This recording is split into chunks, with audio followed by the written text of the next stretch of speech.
Voltando, então, esse é o Lima Barreto, já está mudando, né? Já veio com esse pensamento de mudança.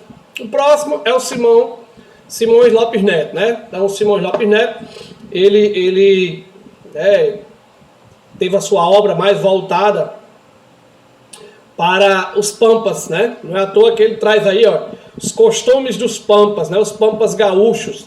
Então, ele traz em sua obra esses costumes. Traz até, como eu falei lá no início da aula, que essa questão regionalista tratava com muito apreço as questões dos costumes locais, e ele traz nessa sua obra aí, né, o Contos Gauchescos, né, ele traz até lendas, né, a lenda do Boitatá, então algumas lendas que são específicas lá do Rio Grande do Sul. A linguagem local, né, aqui vão aparecer aquele linguajar gaúcho, o tchê, o bar, então vai aparecer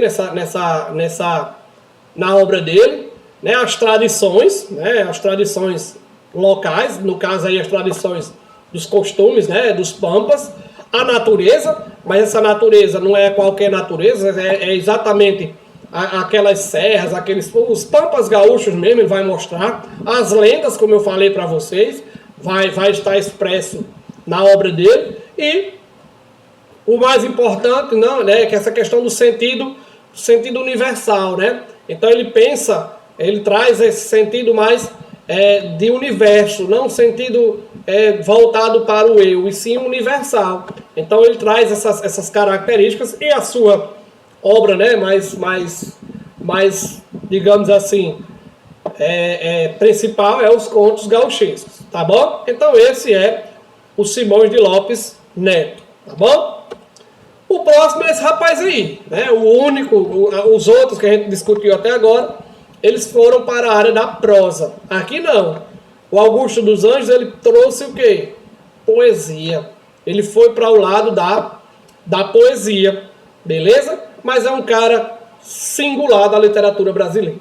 Pessoal, eu acho que é o único autor, né, que eu não posso pegar ele e rotular, dizer assim, ó, o Augusto dos Anjos, ele é modernista, ele é realista, ele é romancista.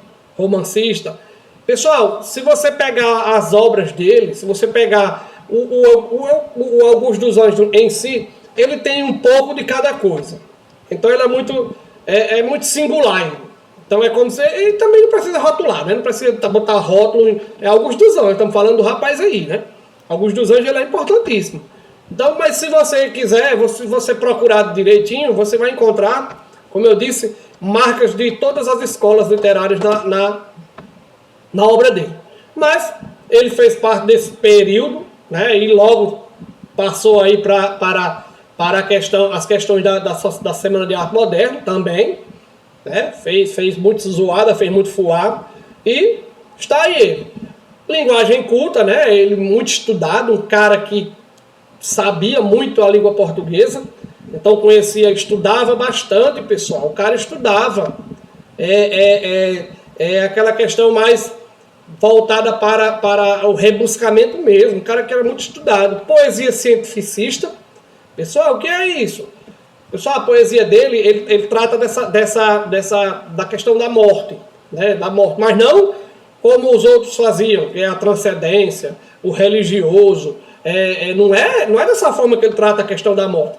Ele trata a questão da morte do ponto científico, do corpo aputrefando, né, ficando podre, né, perdendo aquele cheiro, apodrecendo. Então é dessa forma o carbono, por que a gente se desintegra, por que a gente apodrece, pronto, é nesse sentido. Ele é muito estudado, cara, ele estudava muito, ele lia muitos livros de medicina.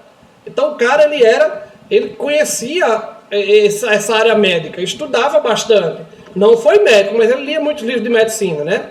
Então esse existencialismo, né, a matéria, ele era muito pegado à matéria, o que acontece com as pessoas, depois a morte, e aí?